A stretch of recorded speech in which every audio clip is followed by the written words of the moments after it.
All right. So real quick, everybody. I don't know who's on right now, and me and my wife doing our very first live video together on the launching pad. So real quick, introduce yourself, sweetheart. Hello there. Hi, my name is Tanya Harton. I am the wife of the sexiest. No, I'm just kidding. The no, I'm not. But hey, um, the wife of Bishop Clyde Harton Jr., also the co-pastor of New Destiny Fellowship Church, and the author of "There's Power in Your Pain." So that's who I am. I'm excited to be on the launching pad, ministry launching pad with you on tonight. Yes, I'm trying to join a couple people in co-pastors. Give me a moment. I'm adding a few Okay. people. Just invite all the attendees of the ministry. Tell me a little bit about your game changer page, co-pastor, for a moment. I also have a private Facebook group page, which is called the Game Changers Connection.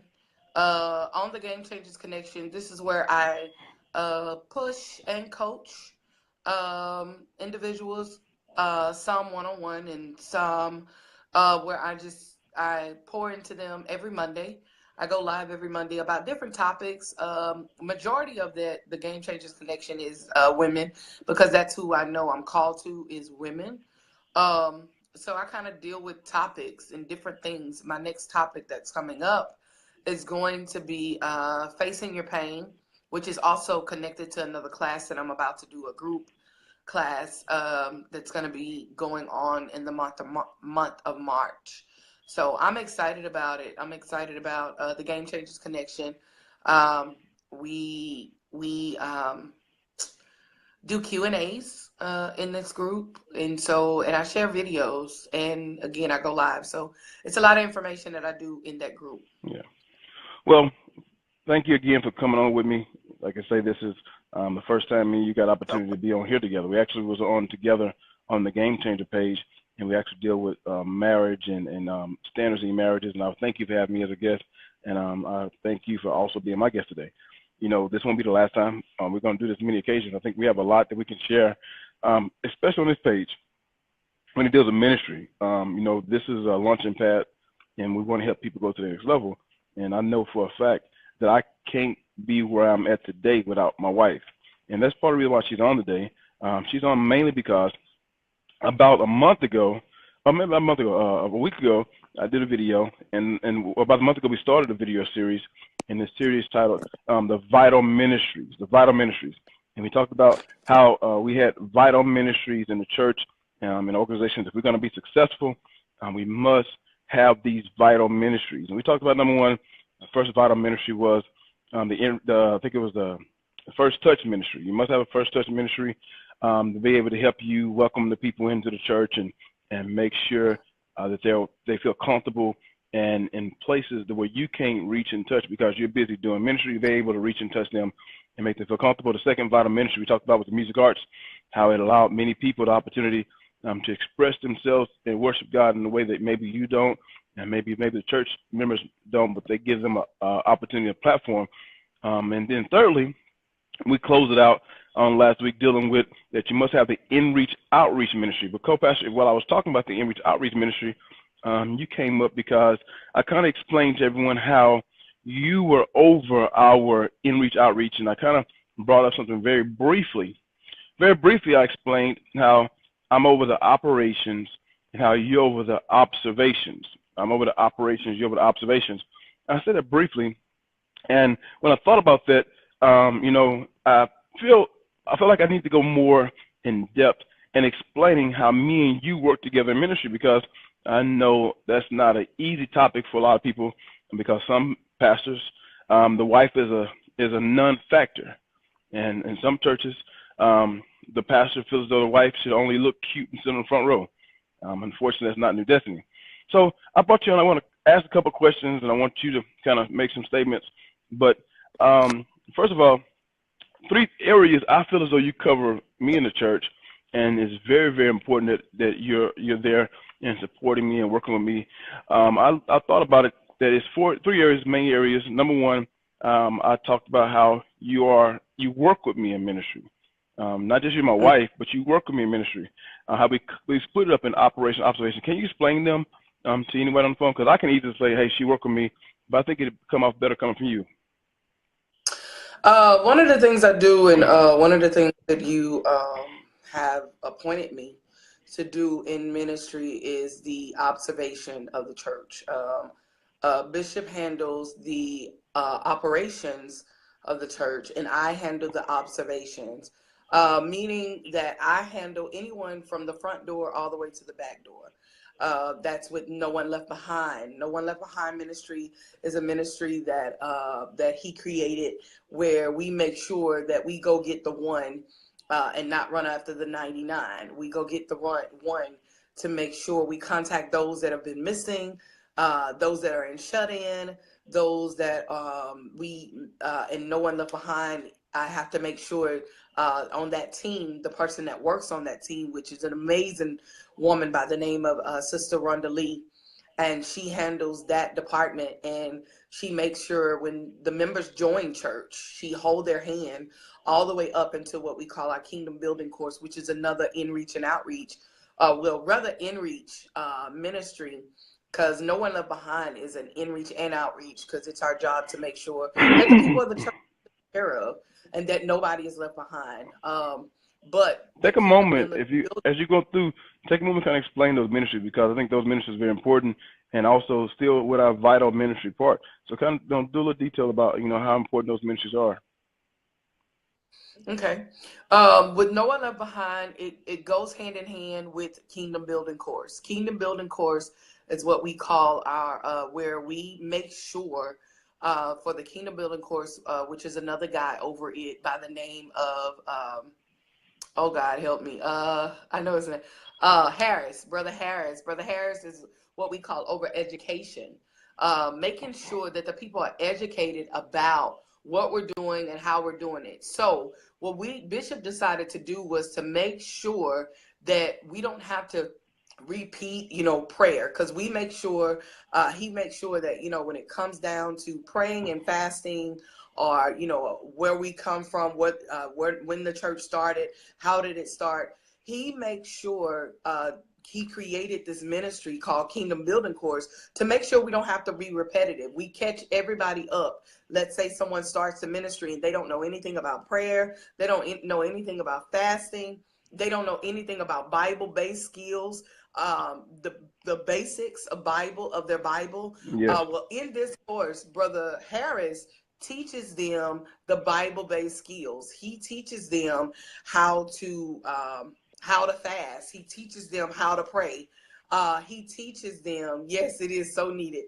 He teaches them the Bible, the basic principles, Genesis, Exodus, and he has a actual month to teach them all of this information. So that way, new members that join the ministry, they're not left behind. And again, it goes hand in hand with No One Left Behind. Our No One Left Behind ministry reaches out to the people that are starting the Kingdom Building Course. These are the people that started ministry with us. So they're constantly contacting them, reminding them of the morning meetings, which is every quarter that they do this. This is not something that we do every month. Yeah. This is something that we do every quarter. And so with him doing it every quarter, what he does is they send out letters. The No One Left Behind is making sure they got the letters. They have the text messages that they're reminded of what's going to happen all the way up until the day that they complete the Kingdom Building Course. After they complete the Kingdom Building Course, now we pass them over to the actual operations of the church or whatever ministry that they decide to do. We also have, so that's No One Left Behind, that's Kingdom Building, and you also have the marketing, that Sister Candace Harris, every flyer that you see on Facebook, on social media, period, Instagram, our website, she's doing them.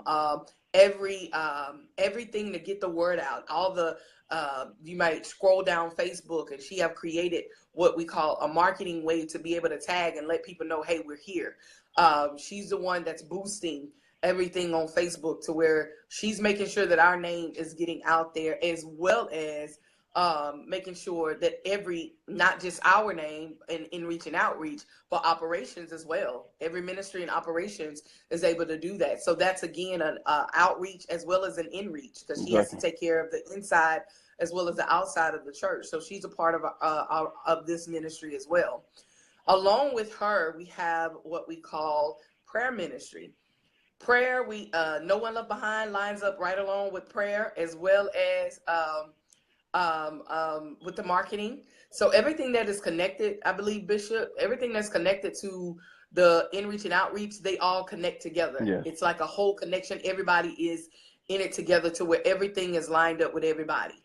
With prayer, if prayer, need a flyer, that's marketing team. But with prayer, they're the ones that every time someone is sick, every time there's an issue in the hospital, if there's something that they may do a prayer call for a whole week, do a whole fast for the entire church, for the city of Cold Spring, for our region, for our area. Whatever it takes, they're doing that behind the scenes. No one may know that someone, may have wanted to commit suicide. Well, they're the prayer team. That's a team that we have to trust. And the person that's over that is Sister Lagway. Sister Lagway is over there every fourth Wednesday. We don't have to do anything. They go and they make sure that these things are taken care of on fourth Wednesdays when it come down to prayer. But she has a whole team that works with her, which is elders and ministers and evangelists of the ministry. So it's all leaders that are in the prayer team, but they are strategically picked. Are you there, Bishop? Yeah, I'm here. I froze. You froze for a Are you second. there? Yeah, you back. You good. Did you want me to go into detail like that? Am I going No, too much? that's perfect, because not only do I want them to understand how we work together in ministry, I'm still trying to teach them how important it is to have multiple ministries, and not just multiple ministries. This also, I'm going to go into another lesson titled "How to Build Your Leaders." This also allow you people in the church to serve. So you're definitely doing a great job. And so on top of that, Okay. they get an opportunity to see that maybe some of these ministries they can use. So this is kind of like a multifaceted call. And I'm hoping that everyone who listens to this are able to gain knowledge and wisdom. Listen, one thing about ministry, we won't tell you that we got it all figured out. Even with me coming from Bishop Woodard, the City Cathedral Church, they have many things. And, I love my bishop. They had a lot of things they had in place. But a lot of things you get in ministry, and two things you need to know: what's working for someone else, and then what you need. And so just because it worked for someone else, you may not need it. But what we did in Destiny, some things we ran into that we needed, maybe someone else didn't use. So we have to put different things in place, like the Matthew 25, like the No One Left Behind, all the different ministries. And so co-pastor, I want to bring him on because, number one, now we talked about operations and observations, and how each one of these, while I'm dealing with operations, I'm dealing with, I'd like to say everything from the parking lot to the pulpit.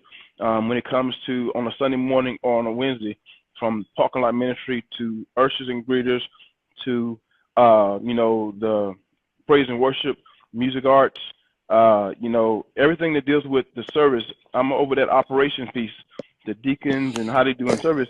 So I'm dealing with how, when they come to the church, how they are affected by the people they see at the church, or how they're affected by the service. Well, my wife deals with the observations, and we talked about the front door and the back door. The front door is how the people come into the church. The back door is how the people leave the church. And so I'm a firm believer that I can't see everything. And we're going to talk about that here in a second. My wife sees things I never see. And so she has a chance to take care of the observation of the front door, making sure we're bringing them in with the with the outreach, and she's making sure she takes care of the back door with things taking care of the in-reach. Here at our church, we learned some great lesson from Ari Vernon, how he does in-reach, and he takes care of his people with groceries. And so co-pastor does those things. Anything else you want to share with him, co-pastor, about the in-reach outreach ministry? I didn't know if you want me to. We also have not just prayer. We have the pastoral care, which is an in-reach, which is very, very important. We have a team that strategically plans for us, for birthdays, for anniversaries, for on Sunday morning, Sunday afternoon, after church, making sure we have food, making sure our children have food. So it's not just pastoral care, but it's first family They make sure that the girls have food, that we have food, making sure that we're taken care of as a family. They just remodeled Bishop's office for his birthday, and there's a team that does that. I think it's about 5 of them, and the person that's over that is Sister Terry Otis. But that's pretty much I'm gonna throw this in. I'm gonna throw this in real quick before you go to food ministry. I think this is very important, and I want you to talk about this for a second too. How you made a mention how we take care of the First Touch Ministry take care of me, you, and our children. Kind of deal with this here. How important it is to make sure that you don't have a person who's your aide and a person who's my aide to take care of just you and just take care of just me. Kind of talk about that from a lesson we learned about that. Yes, we tried that at the beginning of our ministry, and I would say, and just to be totally honest, I remember when my husband had people that looked out for him and made sure he had food, but yet and still they didn't look out for me and the girls. So they made sure that Bishop had bacon, eggs, sausage, and me and the girls are sitting in the office hungry, with nothing to eat. And so we realized at that moment, and not only when they do that, they become, for every pastor's wife that's watching this, and I'm pretty sure that they can attest to this, is that they become very territorial of your husband. When that happens, they become very territorial if it's only one person that's watching, your spouse. And it even happened to me where I had administrators that worked for me, but they didn't want to do anything for pastor because they become people become very territorial. And sometimes they feel like they know your man of God or the woman of God better than your spouse. Yeah. So that we realized that was very dangerous, and we bumped our heads with that situation to where, my husband, it was okay, but for me it was not. It was not okay. And people take ownership. Go ahead. And people take ownership. They take ownership of me. They take ownership of you. They can say territorial. And without even knowing it, they say, hey, we're Team Bishop. And without knowing it, hey, we Team First Lady. And there's a separation. So you got to be very careful with that. And so now we have what we call a pastoral care team. And once again, co-pastor said pastoral care team, they take care of me, take care of my wife and our children. And they do it together. No one person takes care of one of us. They do it together. And I think the reason why we decided to put them in reach and outreach, because that's something that I didn't want Bishop to worry about. Yes. That's because that's more of the not petty, that's my favorite word, but more of the, the tedious things. The tedious things are what most pastor wives worry about. I'd rather you worry about preaching and about, making sure the operations of the church, then worry about what they're going to do for anniversary or what they're going to do for birthday or what they're going to do for, you. And so that's why we decided to make them a part of that team, because I could let them know what I want, what Bishop wants. And if they needed to know from Bishop, then they'll go ask, for my birthday or whatever. Yeah. So that's a handful of everybody that is, food ministry. Food ministry is what we call in-reach and outreach as well, because food ministry, they do in-reach and outreach. There may be times where we just had what we call the marriage conference. And the food, we're amazing that we have an actual, praise God for it. But Minister Miles, whoop, whoop, yep.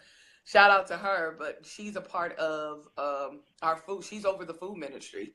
And so she makes sure, that if it's food for pastoral care, again, it's connected to pastoral care. It's connected to the entire ministry, to where if we need food for certain events, it's her job to make sure that the kitchen and all that stuff is taken care of.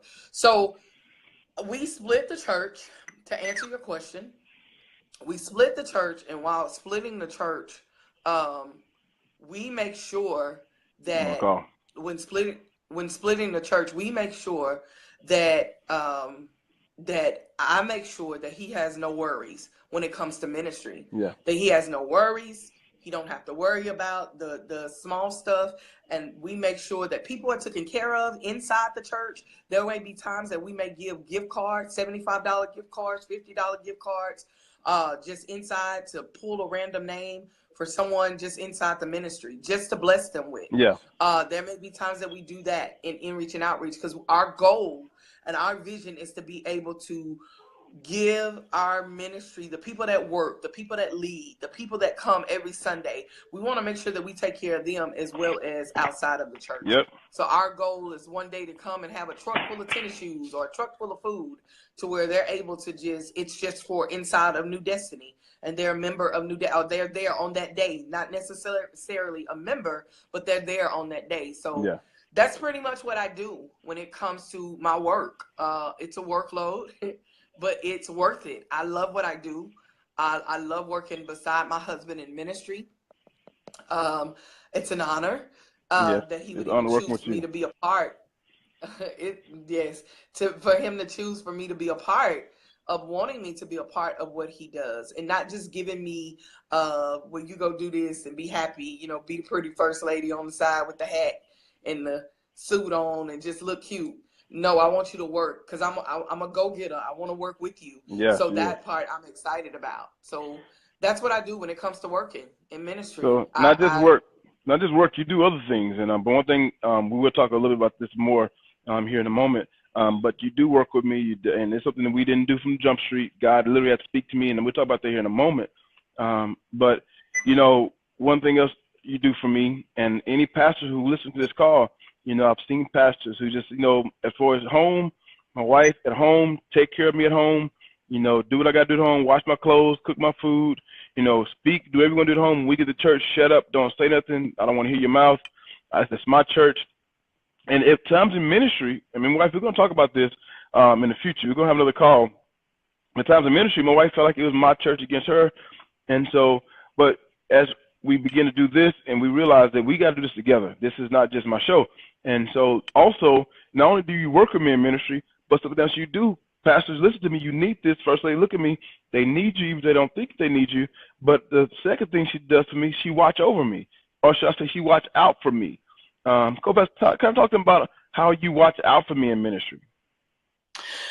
One of the things about a man is that I always use the scenario of Bishop Jakes when he made the statement of a giraffe, and how the giraffe is so up high and only time he comes down is to eat. He really doesn't hold his head down too much. And one thing about a man, period, or man in ministry, you're so focused on vision. So you're so focused on looking how to where the minute things that are on the ground are not important to you, but they are to me. They are to the ministry. And there's some things that could go on to where you're so focused on vision, and you got these jokers okay, that was the wrong thing to say. That's but real. You got these people in ministry let me say this. I love every member of New Destiny. When I say jokers, I'm just kidding. I love all of them. Can't nobody talk about them. Can't nobody dog them out. They're my spiritual daughters and son in ministry. So when I say jokers, I'm just a little hood. Just excuse me, okay? But one of the things that I do, you can call it spiritual nosiness. That's what I kind of call it. It's spiritual nosiness, and it's staying key. And what I mean by spiritual nosiness, it's like I'm so connected. I want to be so connected to God. And my prayer time, I want to be very sensitive to the Spirit of God. I want to be very, very, as being a pastor's wife, there's some things that must happen. You must be sensitive to the Spirit and the flow of God. Yes. You must be sensitive and have a spirit of discernment, and your spirit of discernment has to be key. I wish somebody would type. See, your page different than mine. I have folks type. Have them type. But spiritually key, you have to have a key of discernment that's so sensitive to where you can sniff, smell, taste when something is off spiritually, that's in the atmosphere of the people. And everybody, pastor's wife, hear me well, everybody that come in your ministry is not always after your husband. Yes. Oh, I'm going to let that sit. Everybody that comes in your ministry is not after your husband, but there are what we call Jezebel spirits, and it's not always, yes. Bless you. Thank you. And Jezebel spirit doesn't mean always that he's after your husband. A Jezebel spirit loves power. And a Jezebel spirit wants power, and you have to be very, very key spiritually to know when someone is out, for wronging. Everybody don't like your pastor. Everybody don't like you. So I wish you were hearted up if you feel me. Everybody doesn't like you, and everybody doesn't like your pastor. So the thing is that you got to protect him, because one thing about a man that's in ministry, a man that is a go-getter, a pastor, and I mean, this can even be for businesses, that is a go-getter. You don't have time because you're focused on vision. So as a wife, you have to be able to see out of a spiritual eye, not your natural eye, because your natural eye will make you get mad at people. Yes. But your spiritual eye will allow you to grow up and understand that, you know what, I gotta be on the pray, P-R-E-Y, not P-R-A-Y. I have to be on the P-R-E-Y for my husband, because he's so busy being up when I need to be down here looking at the ground and seeing, is it right? Do it feel right? Is it sense? Is it, you know, what's going on, to let him know, babe, hey, be careful. And he know, my husband would tell you that I tell him in a minute, hey, be careful of this person. Yes. Just be careful. I don't, because everything women, pastors' wives, you don't know everything. And just because you sense it, just because you feel it, don't mean that God wants you to say something right then. I'm a learning witness. I used to be the one that said something all the time, because baby, she not for you, baby, he not for you. He ain't gonna be here that long, or she ain't gonna be here that long. You gotta realize at the end of the day, y'all in this together, ride or die. You not going nowhere. Ain't nobody there finna take your position. Ain't nobody there finna take your husband. It's not about that. And if somebody take him, at the end of the day, he's already gone. Yes. Yes. Hello. I'll tell you this too. So I would say, to be a watchman, you literally have to be a watchman. I'm reminded of you in the Navy, and when you would go and stand at the Navy at the door, and you would have to go and leave us at the house while you stood as a watchman waiting for war to happen. And you literally could not go to sleep. You literally had to stand, or whatever you did in the military, in the Navy. But I'm reminded of that when it comes to ministry, you literally have to stand on watch. You never can sleep. My daughter, Jocelyn, one of them talked about tonight how to wake up. You literally got to be woke spiritually. That was Jocelyn. Yeah. You literally got to be woke spiritually to where you don't miss anything, because when you do, you got to be ready for war. So you have to be a watchman. When it comes to pastor wives, you have to be a watchman to stuff that is going on. You're not God. You're not going to get everything. Some things you're going to miss. Some things you're going to, it's going to slip past you. But when you stay key to and I know it sounds cliche, but when you stay key to prayer and stay connected to God, there's not too much that's going to get past you. Yeah, yeah. So you think that statement, fight, watch, and pray, is accurate? Oh, baby. Yes, I do. Fight, watch, and pray some more, and then pray again. And one more time. And it's like, man, I'm going to say this here, and I'm going to be totally honest with you. I've been doing this now for 7 years. And I say 7 years, but we actually did youth ministry together. And so we did youth ministry, I think, probably about 5 or 6 years before then. So we were working on close. It was about 9. But we were working about 14, 15 years of ministry together. And so, and one thing that I wasn't able to do, Pastor, listen to me. I told one of my, I hate to call him a son in the ministry, because more like a brother in the ministry. I think he's on his name, Pastor Hines. I told him one thing about it. I said, the one thing you can't see in the building is you. You can see everything else in the building, but you can't see you. And a lot of times we can't see the women. We can't see the men. We can't see who's out there. We're pastors for a reason, because we look for the good in everybody. And that's the reason why we could pastor. If I started even everybody, I show up the church and I would shut the doors. I want to quit. That's why most women are not pastors, because they see the evil in everybody. They see everything, and it aggravates them. It irritates them, and so we can't see that. And so one thing I'll tell you, you got to trust your wife. Now, I told Pastor Hines the other day, I told him, I said, look here, now we need to hear everything our wife say.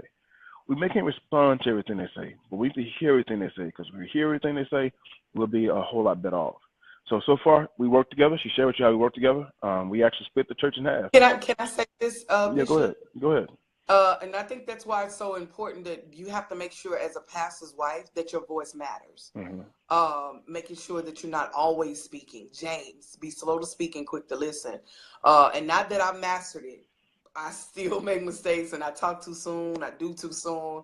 It's not the right time. I always tell people every time is that one thing about a wife is that you can feel the temperature in the room. I can go in church and I just know when the temperature is off. And it's like during that time, baby, at the temperature off. He don't want to hear that right then. He just want to go up and preach. He's not trying to hear that the temperature is low because I'm worried about the people in the congregation. I don't want to know who's not at church today, who showed up late. I don't want none of that. None of that. And so you just got to make sure that your voice is at the right time, that your opinion matters.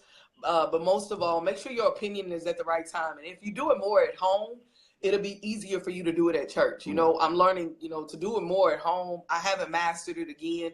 I'm still working on it. I'm a work in progress. You do a good job, though. I got to give it to you. I'm a work in progress. I got to give kudos due. You do a good job. I appreciate you. Thank you, sugar. And you keep me honest. You keep me safe. So number one, we work together. That's one of the main reasons I brought her on, because I wanted y'all to know how we work together in ministry. We work together. She splits the church in half. I take care of operations. She takes care of observations. She watches out for me. Well, something else my wife does. And this is important. I want to bring this up, co-pastor, because I think as a pastor, we got to realize that our wives have a gift. Some of our wives have gift for administration. Some of our wives have gift for communication. And we need to make sure they operate in their gift, not just, serve what we want them, that's good, but also serve what they're gifted. And one thing you do, even though I'm over music arts, you set the tone for worship. Can I explain how you set the tone for worship in our church? One thing about me, I come from, I guess you could say the Kojic arena, the shout, and dancing, and which nothing is wrong with that. I come from that, but one thing about my husband is that he's more mellow. I come Baptist. You're going to say I'm Baptist. You're going to say I come from the Baptist world. Okay, he's from the Baptist arena. He's from the Baptist arena, so he's a little bit more mellow, which we work out great. I have my moments of I want to shout and whatever, but he comes from that arena, which both arenas are great, which that's why we intertwine, with non-denomination, because of his background and my background. Some people just say, well, you're just non-denomination because you want to be. No, we're that way because I come from Kojic and he comes from Baptist, so I'm radical and all that great stuff. But my husband is calm. And one of the things that I had to realize is that, and I believe I'm turning into that, like worship, setting the atmosphere is so important for him before he preaches. He can't do, the shout. It's like knowing your husband and knowing what he likes and what he's wanting. And one of the things that I do when it comes to music, that's something that I did before I left our church, CRM, AKA City Cathedral. I was in the praise team. I was over the choir for the youth. And so one of the things I realized is that music is very, very, very, very important for my husband. Some pastors may like praise dancing. Some pastors may like, ministering before. But if he has a nervous day, I know that I have to be prayed up and I have to be equipped to be able to minister before he gets up on the floor. I know what musics he like. I know what type of atmosphere that he wants to be in. So I try to make sure through the grace of God and through God using me to be able to minister so that his spirit can become calm, because he ministers better when his spirit is calm instead of just getting straight up. So it's knowing the flow. I just knowing the flow of what he's wanting. And for my husband, it is music. It's worship. And I know that I have to do a worship song that will get him where he needs to be, no matter where we are. No matter, what we are in the time of service, I make sure that, let me switch this up for you to make sure that you're comfortable. But when it comes to worship, I'm just a worshiper. I love worship. Can I explain? Because, once again, this comes back to us working in church together, working in ministry together. I'll let you set the tone. I don't see what happens, Pastor, once you realize is that whenever you let, not just your wife, anybody, when you let them work in ministry, and first thing is, anybody that's on this call, once you understand this, in leadership, if you own your own business, if you're going to put somebody over something, we're going to talk about this later, but it's something called delegating with authority. You got to give them the actual power to do the job, and so, I actually let her, even though I'm over praise and worship and hold them accountable because that's part of music arts, I let her set the tone for what worship should be, because she know worship and I don't. I don't know singing. So kind of explain to them how I'm going to use the word very loosely, but I use the word allow but I request and I ask for you to set that tone for the whole entire church. Anybody who grab a mic in the church, there's a certain standard in worship that we require, and I let you set that up. So kind of explain that to them real quick, how you kind of help me out there.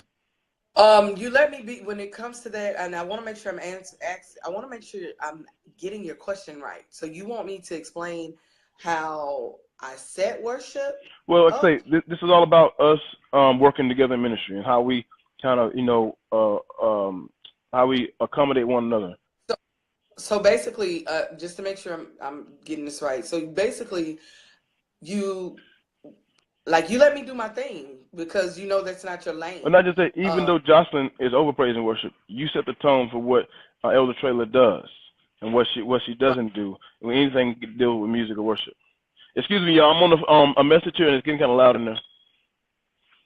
I'm sorry about that, launching pad. I got $3 who can care less about us being on a video right now. Right.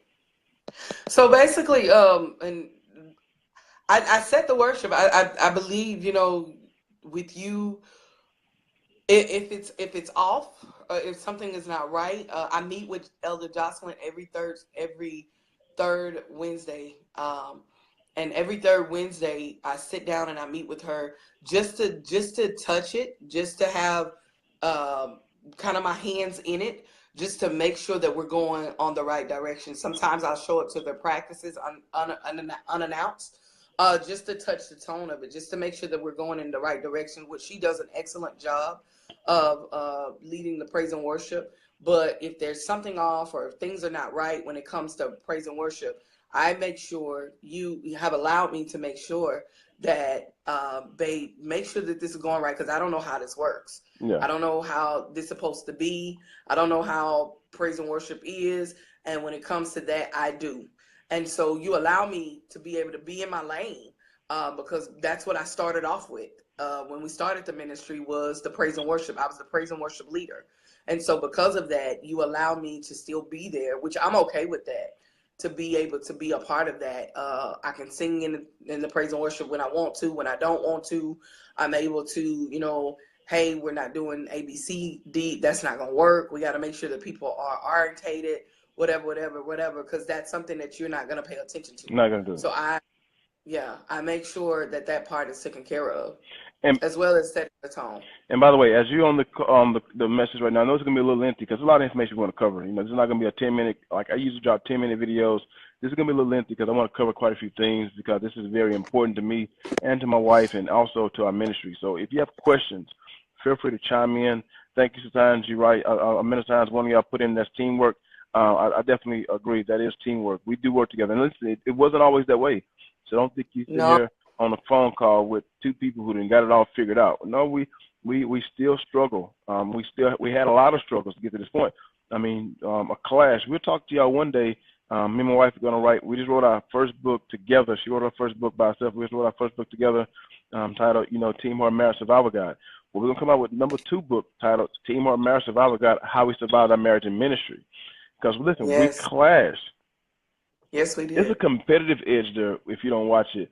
And we talk about this here in some other areas of our life, dealing with, being defensive and offensive. And you all should be on the same team. We talk about that. I won't go into that in great detail, but I want to let you know it has not been easy. When God touched me and told me to use my wife in ministry, to split the church, to make her co-pastor. Listen, don't call your wife co-pastor if she's not co-pastoring with you. If she's just a front row seat and you're trying to give her a title, well, don't give her co-pastor. Give her first lady. Give her, whatever you want to call her. But don't call her co-pastor. If she's going to co-pastor, she needs to actually co-pastor with you, help you take on the road, co-labor with you. And first lady, don't just want a title. If you're going to be there, take a title that's going to help your husband or help your wife, whatever you do, make sure y'all work together. So if you have any questions, drop the questions here. Feel free. This is your time. This is, what we need to do together to help you out. I want to help you take your ministry to another level. Like I always say, I'm your next level coach. Even though I'm Bishop Harden, Pastor Harden, I take pride in helping you go to the next level. So we talked about so far. If you get a chance, go back and watch. If you jump on late, how we work together. We split the church in half. We talked about how she watched over us. And third, we talked about how she also sets the tone for worship. But something else, this is hadn't always worked. So I want to kind of be real here for a second, co-pastor, kind of let them know some shortcomings or some struggles we've had working with me. You know, I mean, let them know for real what's the real problems we ran into working in ministry together. One of the problems I would say we ran into was listening. In the beginning when we first started, and it was the listening, not being able to hear me out. You know, when it came to ministry, I felt like it was your ministry and not mine, not ours. You know, not that I want it to be mine. It's not that. No, but you're right though. We had to take co-ownership. You know, when we started the ministry together, you know, I did run with it like it was my church. So don't feel bad. You got to hold the punches back, throw them hard and deep. I don't have a problem with them. Okay. No, just. But yeah, the thing was listening. You know, when we first started, it was just like I would always say, "Your church, your people, your church, and your people," because that's how I felt. I felt like it was your church, and I was not a part of that. Yeah. Because you would make me feel that way. It was decisions that were being made that you did not, let me know about, or not that you let me know about, but it was like, we're making this decision and it's a done deal, you know, in ministry. And for me, it was like, this decision was not just your decision. This was a decision for our entire house, including our children. You know, this is something that's going to make you have more time in ministry. So it was, for me, it was the listening. You know, when we first started, it was just like, you wouldn't listen. And I think for me, the more you wouldn't listen, the more quiet I became. Yeah. And the more shut out I became, the more I would sit in my office and not, deal with the people. And it made me feel like I wasn't a part of what was going on, and it was y'all against me, We say because if I would y'all. say Can I explain to y'all? y'all, so you want me to go that deep? Well, don't say names, but No, I wouldn't dare do that. So what Bishop had created, what he called his famous five or fabulous five. And so in this fabulous five, it was. Now, before you go forward, Co-Pastor, I'm kind of share this with the pastors. And listen to this here. Anybody, if you're in business, I want to always remind you, this is not just, pastoring. This goes transfer back and forth. You have business. You have those people that you work closely with every day that know that you feel as though they're your team and all. But there's no teammate like your wife. I don't care who you are. I don't care what business you have. If you have a business and your spouse is not involved in it, in some kind of way, form, or fashion, you're wrong, because they see you when you go to bed. They see you when you wake up. They see the good you, the bad you, the ugly you. They only see the you want them to see, everyone else. And so I did have a team in place. I call them, my Fantastic Five. And so I want you to realize this team may be a people that you have in place, but don't forget your wife is always more important than any of them. Go ahead, Co-Pastor. And I would say this to add to what you just said, was that what happens too, as a pastor's wife, you got to make yourself available. I realized being in ministry, that was just some positions that I couldn't take, that would push me away from ministry, that you have to want to be there. As a pastor's wife, you got to want to be a part of what's going on. One thing I learned from my spiritual mother, Lady Gail Woodard, was that don't allow any other woman to come in, or no other female to come in the church and start a ministry before you even start it. I learned that. Or if you're in ministry, you got to be able to find your place in ministry and find out, God, what is my purpose in this? And so to go back to the Fabulous Five, what happened was that Bishop created this team of people. And on this team of people, they were the ones that were kind of like the board in the church. And on this team of people, with this team of people, they made the decisions on what was going to happen, when it was going to happen, what program was going to happen, what event was going to go down, who, what, when, why, all that great stuff. And one of the things that this team did was catered to, they were the ones that made sure he had his plate. You had 2 or 3 people cooking his food, making sure he had food, making sure. Now, don't act like I asked all that now. No, you didn't. He did not. No, he did not ask. One thing about my husband is that he's very humble, very, very humble. And so he didn't ask for this. It just ended up, again, go back to what I said earlier.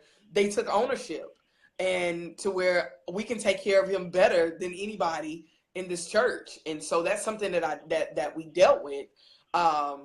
And so with that, you had these 5 people that were catering to the pastor of the church, but at the same time, they felt like they had ownership in not just him, but in New Destiny Fellowship Church, Exactly. They thought as they knew if they more were than the my wife ones did and that, everything. yeah, more than I did, like as if they didn't put the sweat, tears, and all that of starting the ministry, coming up with the name and all this great stuff. So they act like they did all that. And so to make a long story short, these 5 people, they literally was pushing me out, and he didn't know it. He didn't see I it. didn't recognize it, and Um, it he didn't. got really bad before I actually opened my eyes up and actually saw it. I want to let you know, and pastors, if your wife is telling you, this person don't like me, this person don't like, they don't have me, good. Listen to them. I promise you, listen. You hear from experience. I learned. I like to say I learned the easy way. I like to say because I know it was hard, but I like to say easy way, but to where I didn't lose my wife. My wife didn't get pushed out of the church. So we learned the easier way, but it still wasn't an easy way. But I thank God I didn't go as far as listening to them so much. I almost did. Don't get me wrong. My wife literally, she didn't want to come to church anymore. I think that I stopped before it got too bad, in my sense. Yeah. It was really bad for you, but I feel like it kind of got worse. Yeah, it was bad for me because anyway, yeah, because anyway, that probably ain't the right thing to say, but okay. uh but so my thing is, it got pretty bad, and to make a long story short, he didn't see it, No. and he was blind to it.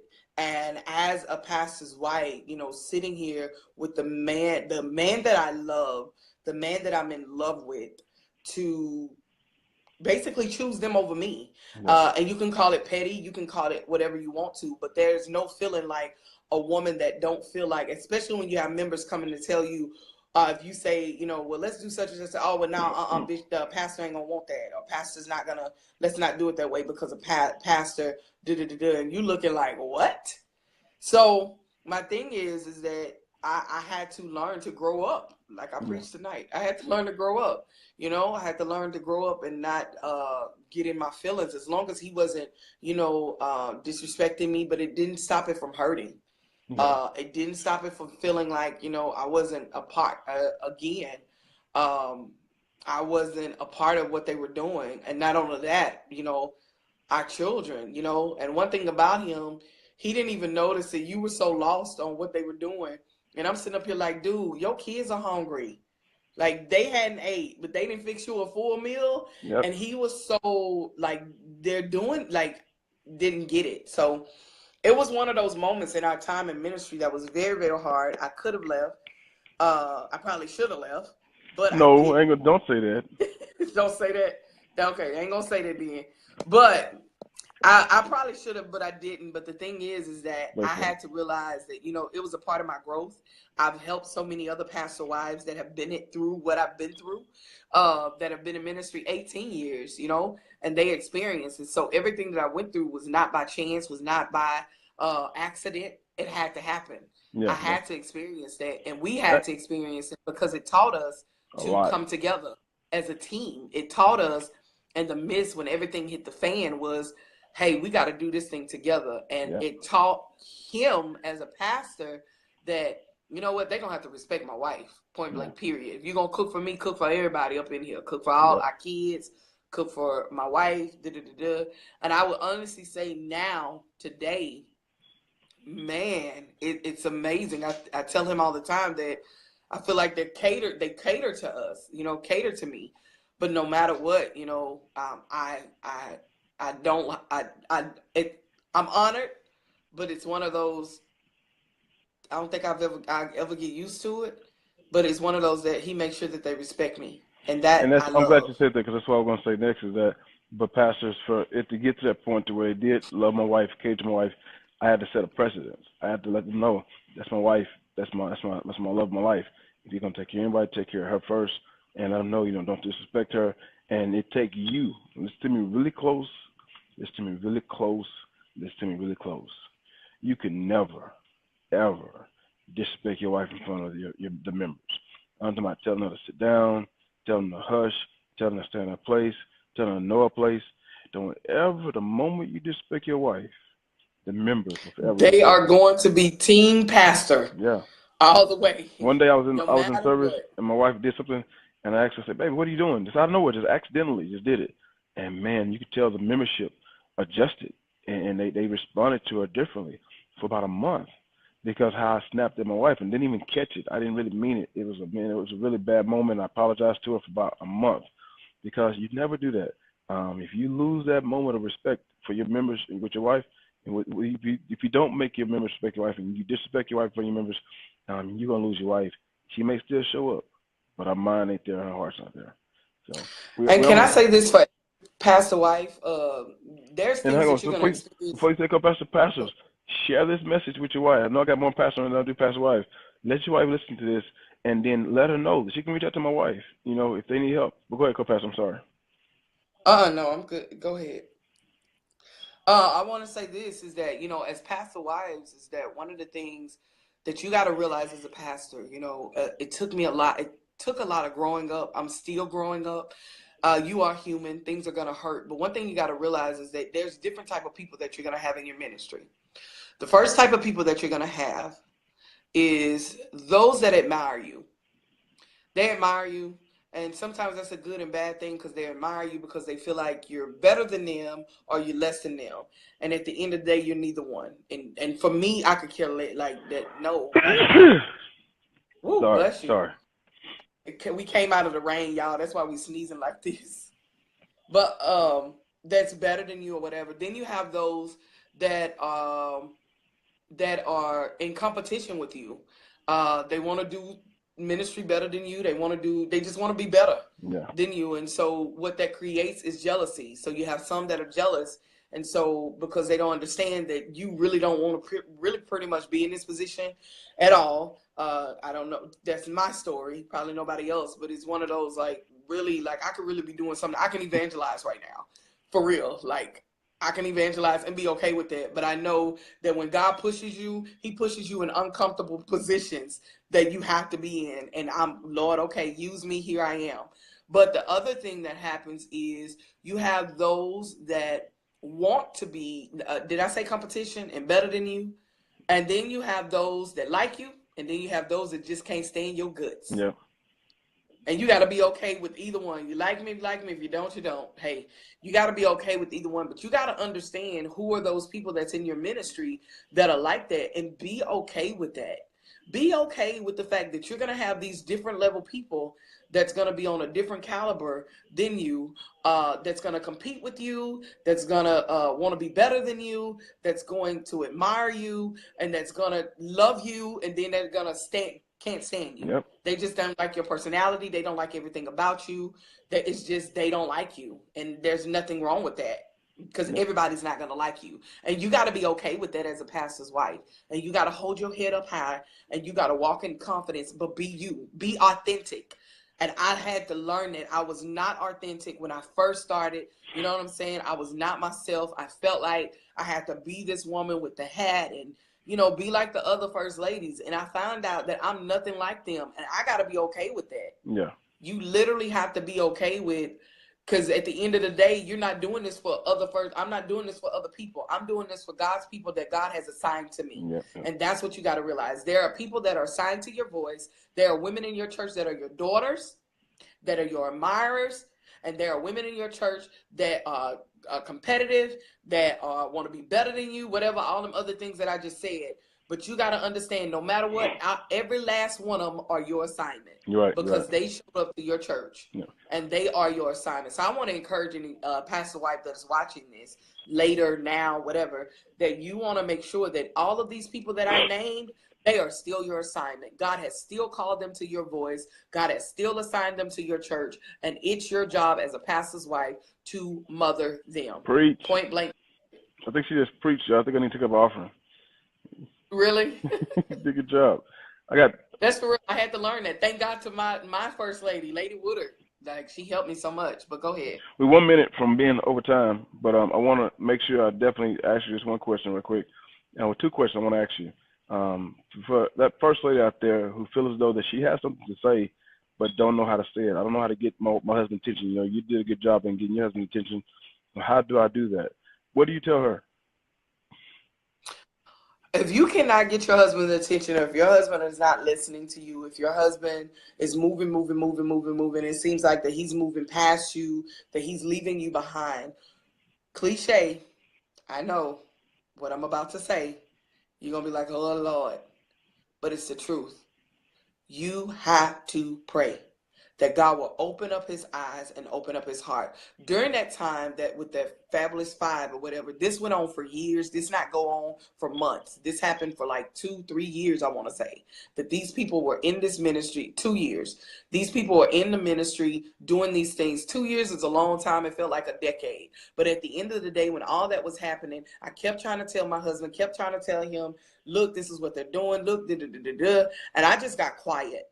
I literally had to be quiet. I had to be slow to speak and quick to listen to the voice of God, to know what to do. Yes, it might seem like that you're getting blows. Yes, it may seem like he's not getting it. Yes, it may seem like all those things, but you literally have to seek God, because at the end of the day, he is the pastor of the church.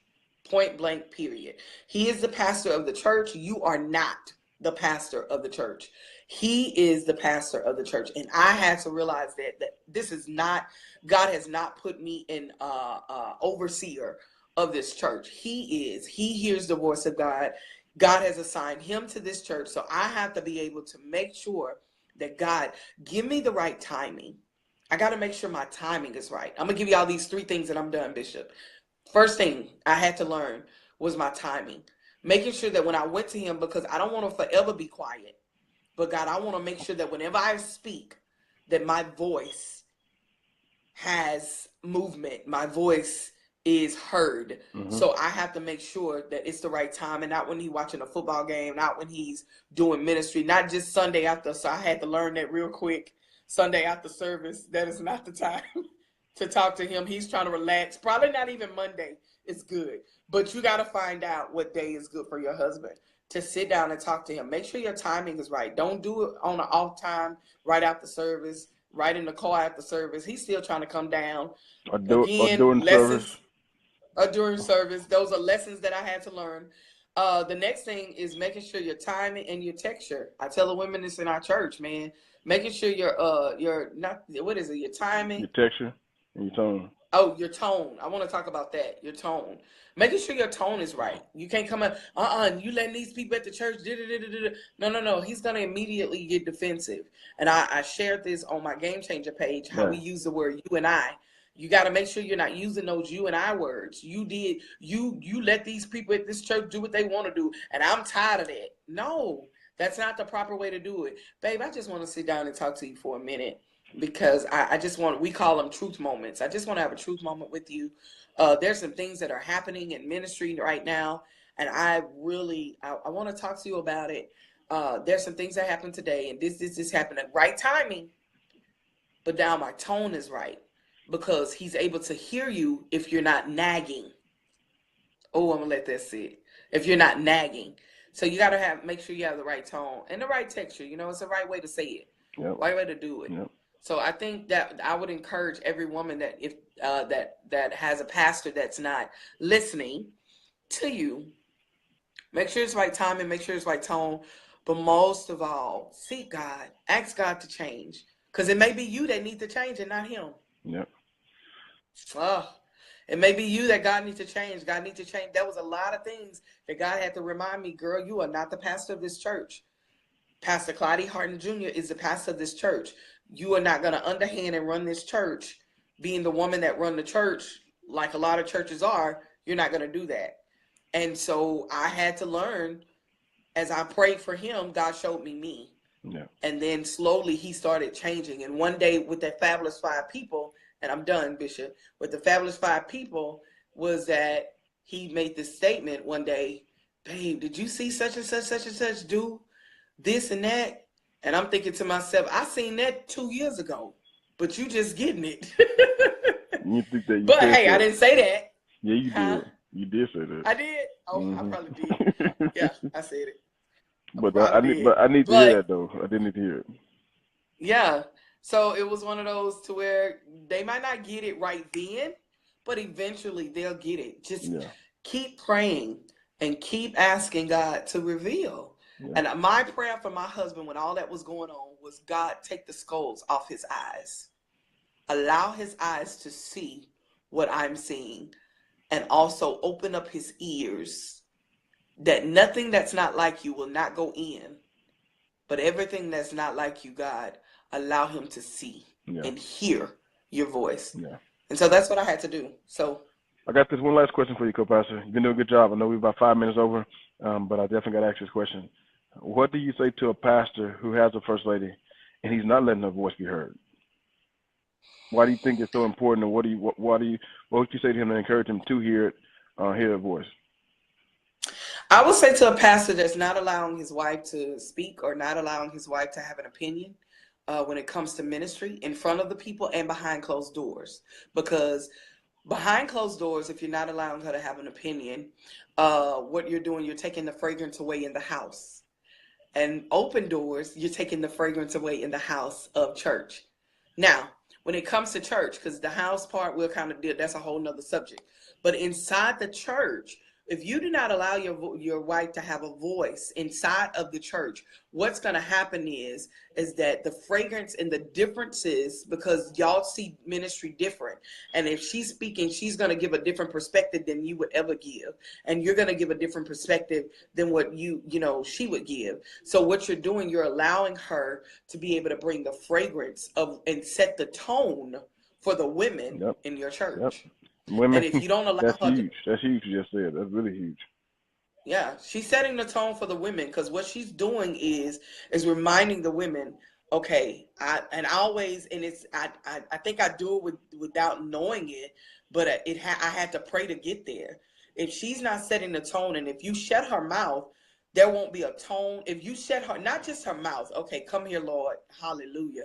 If you shut her mouth and you shut her opinions of what you should do, you're shutting the fragrance out. Her fragrance, the fragrance of what the church should be, is not going to be there. So all you have is the man, and you don't have the woman's fragrance. So what happens is that you push away what should be when it comes to the women's approach. You got to allow her to set the tone. I have women now in our ministry is that I'm learning that they're opening up to their husband. They're learning how to submit. All of us haven't made it, but they're learning how to submit to their husband. Not only are they learning how to submit to their husband, but they're learning how to pray and cover their house in prayer. Because no matter what, you're going to find every woman always want to pray. That's why you see so many prayer calls, and it ain't nothing but women. You see so many prayer breakfasts, ain't nothing but women, because women love to pray.